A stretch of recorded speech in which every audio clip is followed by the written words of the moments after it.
Welcome to this edition of the Asher Podcast. I'm Fred Wyand. In this episode, we're talking about cervical cancer, but more to the point, what it's like to cope with something so personal. I mean, there's the emotional impact of diagnosis and treatment, but also the effects on intimacy and relationships. So, we have a guest who's going to talk us through all of this, and she is simply one of the brightest stars in our particular part of the sky, Tamika Felder. She is a cervical cancer survivor, and she's founded an organization called Cervivor with a C. It's a nonprofit that supports cervical cancer patients, survivors, and of course, their families. She's an author and a speaker who's appeared around the world to tell the story of her own cervical cancer journey and to advocate for patients who sometimes have a hard time finding their own voice. My dear friend Tamika, thank you so much for spending some time with us today. Thanks so much for having me. I'm excited to be here. And I just adore you all and everything that you all do. So thank you so much. You are just too sweet. Thank you. So let's dive right in. Your own journey with cervical cancer began at age 25, and that's young to be diagnosed. Yes. So tell us, when at that point of diagnosis, what were you thinking, or really what were you feeling? I mean, what was that moment like? You know, when you hear those words, you have cancer, there is nothing that can prepare you for it. You may hear other stories, watch movies, TV shows. There truly is nothing that prepares you for that moment. And even if whoever is giving you the news says that it was caught early or this is what we can do, and most people automatically think their life flashes before them, and that's true for what happened to me.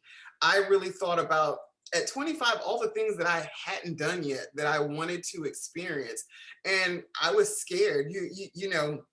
I think back to when I was 25, I thought I was so grown and adult and all this other stuff. And when I was diagnosed, I was a scared girl, right? I was Sure. just starting my life. I was just out of college, starting my career, and had my whole future in front of me.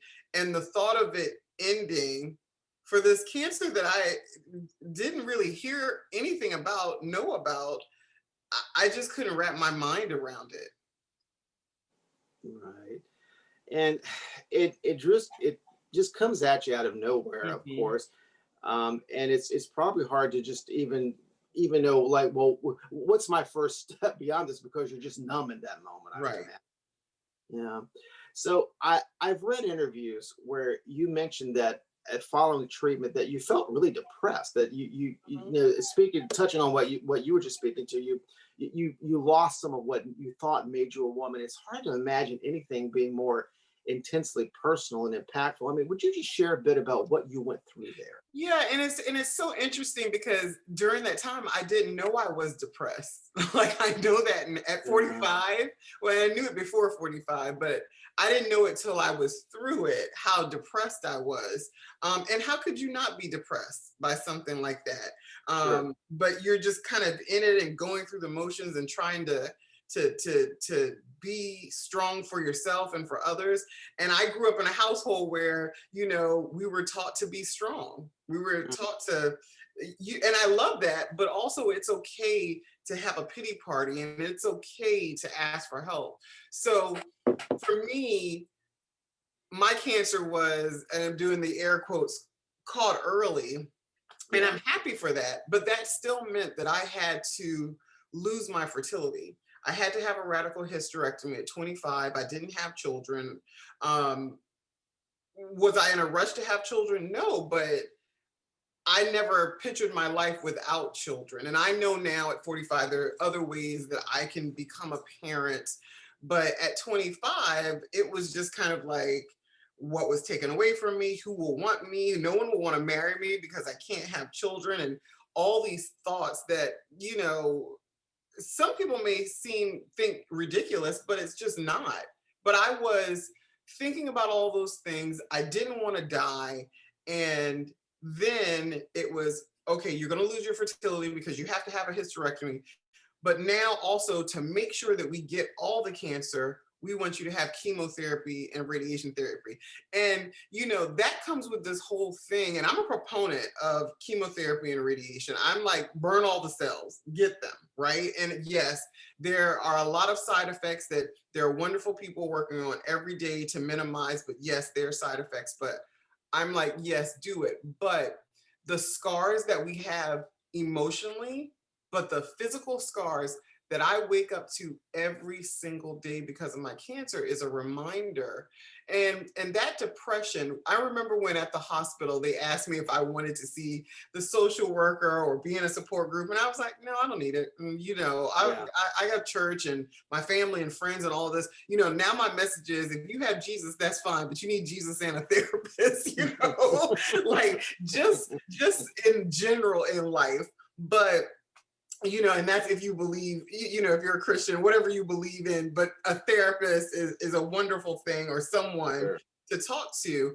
But I literally look back sometimes and don't know how I made it through, right? But because the depression was so real. Yeah, and the thing, when I hear you talk about all those various pieces, I mean, that is a load of Mhm. stuff mentally, physically, emotionally to handle. And you were 25. Right. Not like you were, some worldly adult who's been out Hmm. doing this. Now you were still young, trying Right. to cope with all this. And what's your reference point for even coping with all this? Right. And you touched on some things there. I mean, cervical and other gynecologic cancers bring up issues around shame and stigma, and it's sort of a double whammy. Hmm. I mean, if you think about it, cancer just in general carries stigma, and that's even more sensitive when you're dealing with Hmm. something down there. So, what is your advice to help cope with this? And you just mentioned, maybe getting a therapist and taking advantage of that, but I want to explore that a little bit with you for people who just really are just sort of almost paralyzed sometimes that they tell us how should they cope with it? I love this. In the Someone You Love movie, when you have this quote and you talk about how normal it is, and if basically you've never had HPV, that's the cause of most cervical cancers, then you're just not normal or whatever. But when you have there's still shame, right? I've been telling my story for years. I'm, God willing, going to celebrate 20 years of cancer survivorship this year. I can't even fathom that. And I'm so Wow. Sure. excited, but just emotional and awestruck by it. But at the same time, do you know, Fred, there are still times when I'm telling my story, depending on the audience, and even if it's virtual, the looks that I get when, especially when the medical professional gives all, this is how you prevent it, and this is, Yeah. risk factors for it. And then I come on and share my story, but I'm that person, right? Right. um and it's hard because even I, doing this so much, there I still get a little, because I'm human, I get a little tiny bit Or of that shame, that stigma cloud that's on me. But then I know that what I'm supposed to be doing is greater than all of that, because I want to make sure that, one, no one feels alone, and two, that even if they don't become a patient advocate, that they need to be shame resilient for themselves, just so they can move forward, because it is a heavy burden to carry shame. yeah, especially if you're just internalizing it, you're carrying it all Mhm. by yourself. You're not taking advantage of speaking with someone or getting some help. It's that is a load, and it's a lot to ask anybody to do. And you had to do it all at 25. I just can't let go that you were so young. It's And I've crazy. met, 23-year olds, 24 years. And I mean, it is, it's very hard. And so I often empathize with them when, they come to me and they say, I'm reading emails, or if it's on social media, Tamika, my mom told me to be strong, or my best friend told me not to cry. And I'm like, how could you not cry? Right. How could you not cry? Yeah. And they mean the best, but they just cannot understand what you are experiencing, especially for people who, maybe they're metastatic or recurrent, and they've done all treatment options and there's nothing left. I'm always very honest that I don't know directly what that feels like. I can empathize with it, but I don't know because I haven't experienced that. But those are things that people still have to deal with cervical cancer, even though the public and even some in the oncology arena look at as an easier cancer, a cancer that's more treatable. But to the individual going through that, it doesn't seem that way. They're just trying to survive every single day. And it's funny because that's honestly in this pandemic, because we know cancer does not quarantine. I've tried to put that mindset, even surviving this pandemic, that it's about surviving one day at a time, not, I'm a forward thinking person. So I like to plan for the future and all of this other stuff. But cancer reminds you that you have to take one day at a time. And I'm even putting that to use during this pandemic. Good for you. And I'm glad you mentioned HPV, the human papillomavirus. That's, yeah, maybe a little background there would be in order. So yeah, virtually all cervical cancers are caused by, of course, certain high risk types of HPV, the human papillomavirus, and that's a virus that virtually everybody has. I mean, pretty much, if you have HPV, it just simply means you're normal, you're human. In most cases, will clear by themselves and don't really cause problems, but it doesn't always work that way. But it's really important to get that perspective across that having HPV is normal. And that's I think trying to normalize and use that kind of messaging is so And I important. really do appreciate that about you because, I mean, I will say, I'm giving you a hand clap. You really, really do go that extra mile to do it. And I know it's because you directly work with this community and you hear the stories. You get to see what, from diagnosis to survivorship looks like. So you know that it doesn't just end when treatment is over, right? Like, you know that. Thank you. Thank you, Tamika. Yeah, I appreciate that. Hashtag fight like a girl. Yes, absolutely. So I want to shift a bit to talk about sex and intimacy, which can Mhm. be an issue with any cancer diagnosis, but of course it's magnified going through treatment for gynecologic cancer. And as a bit of background, Asha did a survey relationships, and almost everybody said they had problems. The majority said they experienced issues that were both physical and emotional. No surprise there. But fewer than half said they felt like they were able to have a productive conversation with their healthcare team about these problems. And of course, that's a problem. So, and of course, the physical side effects of treatment can sometimes simply make sex difficult or painful. And then that leads to the huge emotional aspect. I mean, all this can really impact relationships. So, what words of wisdom do you have for patients and survivors as they navigate this? And let's start with maybe how they talk with their partner. So I am a big proponent of you should have a healthy sex life prior to cancer, but also for sure post cancer. You deserve it because you went through cancer. There you go. So it doesn't matter if you have a partner or your pleasure is for yourself. I was single when I first went through this, so I'm a big proponent of self pleasure, whatever that looks like for you, the individual. And we know that there are cancer patients and survivors who actually don't have a vagina or an anus. And so they have to reshift their whole thinking of intimacy and what's pleasurable for them. And so one of the biggest things is we know that not only are patients, embarrassed to talk about it, so are doctors. But someone has to start that conversation. A lot of times you have to shift your thinking, like whatever your pleasure zones and what would be the things to get you there prior to cancer. It's not going to be that way when we talk about the new normal. And I hate that term because I'm like, yes, it's new, but there's nothing normal. But I understand why it's a thing. We have to really think about that, especially when it comes to intimacy. And I always say, like, the reason why so many people are unhappy is because they're not sexually fulfilled, And so that's, again, prior to cancer and post cancer. And so I really want people to think about intimacy not only as a physical act of sex, also the way that they look at themselves when they first wake up in the morning, and the things that they say to themselves when they're looking in the mirror and brushing their teeth. Like, are you looking at every single scar? And I've been guilty of it. Like, who would want to see my body?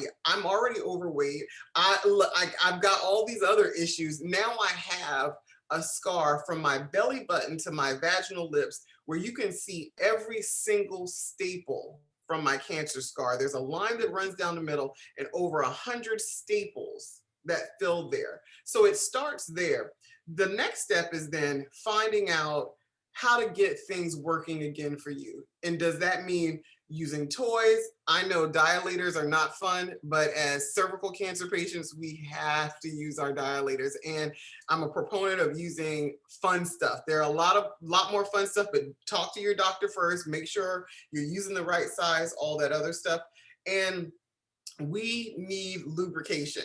I mean, these are things that, as you said before, we have to normalize talking about these things. You know, before I was diagnosed, did I ever think that I would be sitting here with you talking about lube, dilators, toys, and intimacy? Yeah. No.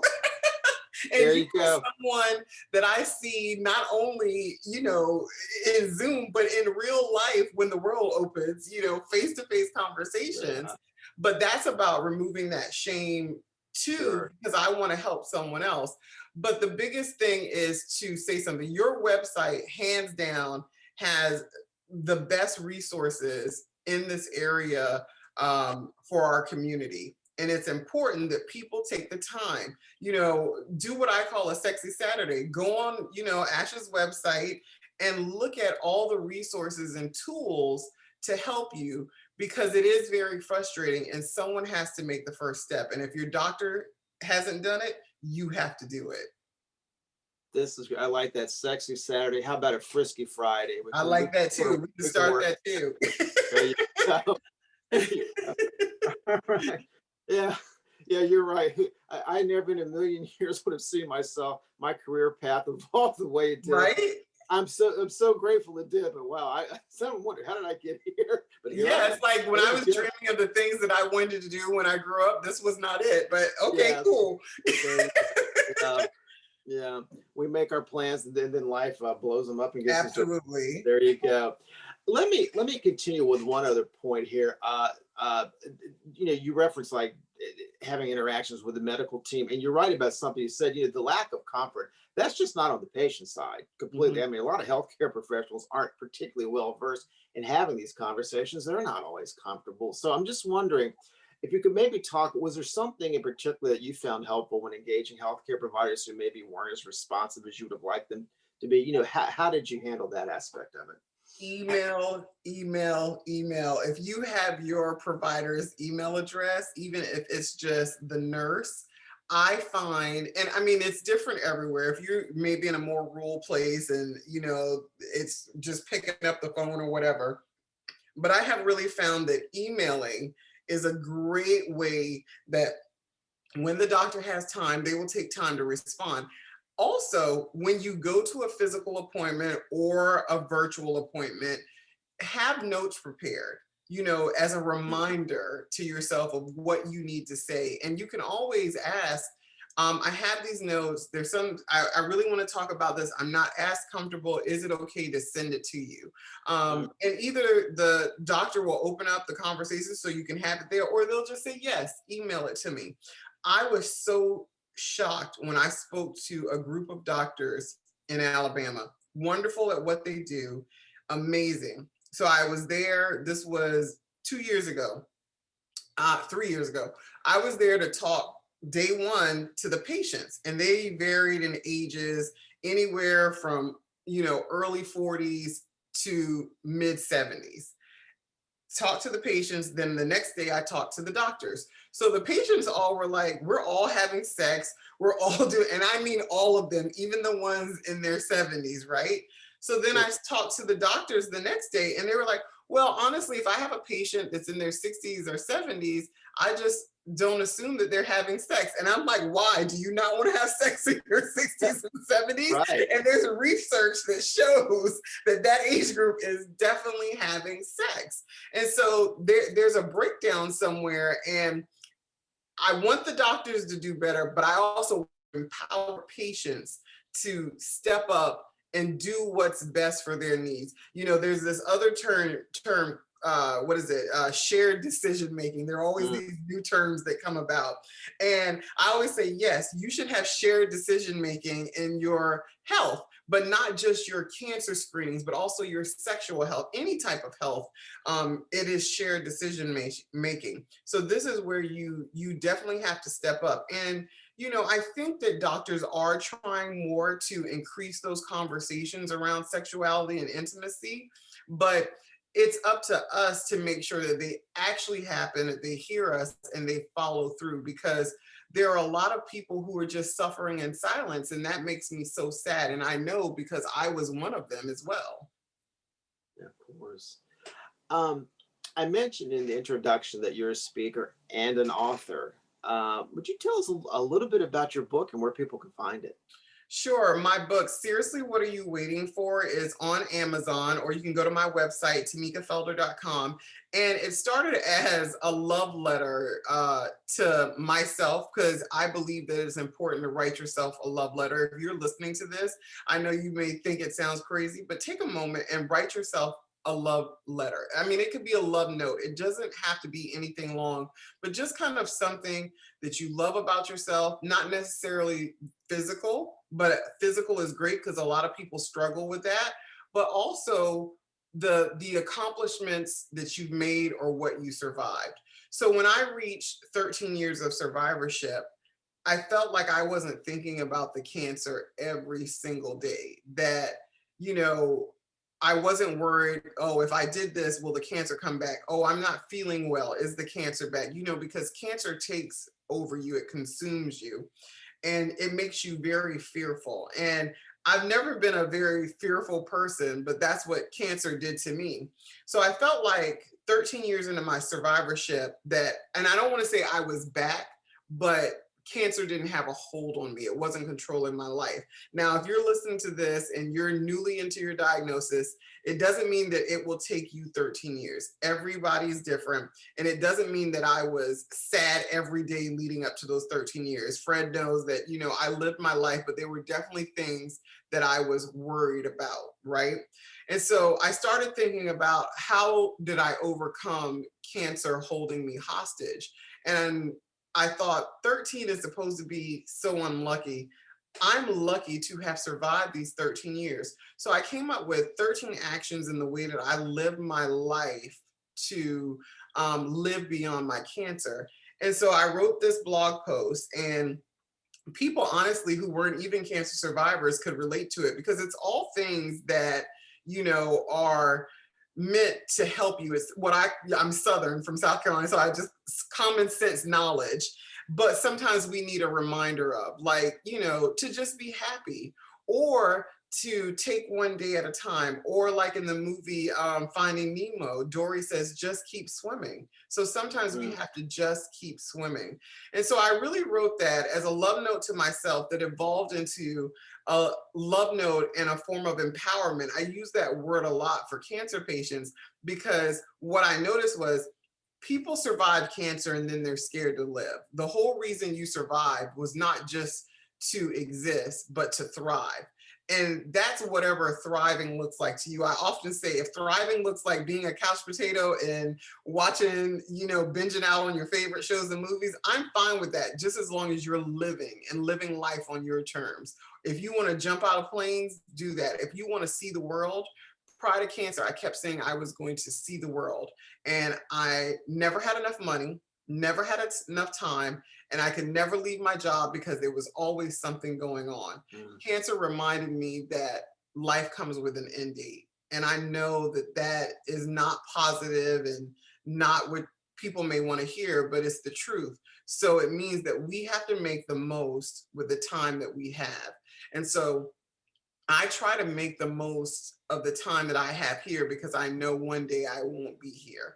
And so me doing that is making my survivorship count. And that's the work that I do through Survivor and through partners like you all, but also living my life and crossing out the things on what I used to call my bucket list, but because of my friend Erica, who died at 33 of cervical cancer, I call my living life list. And so I encourage everyone to think about their living life list. And it could be as simple as one of mine was learning how to swim. As an adult, it's hard to do, but I mean, I only got to level 3, and as soon as COVID's over, I'm back on it. But you There you go. know, you have to do the things. You have to do the things.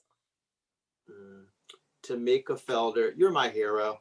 Unbelievable. Thank you so much for taking the time not only to talk with us today, but everything you do. I mean, you've got. I mean, if you've got a minute, could you just tell us a little bit about Survivor, about your nonprofit? Yeah, so Survivor, one of the things that I noticed was patients needed to come together for support, right? Anyone who's looked at their infusion center and the support groups that are offered, you typically don't find a lot of other cervical cancer patients there. So that's great. That's one part of it. But then as I got more involved in the patient advocacy world, which actually makes me laugh because again, this is never something that I thought I would be doing, but now I've done all this stuff. I was like, there's amazing work going on, but we don't have enough patients that are telling their story and also telling it in a way that supports the research and the data.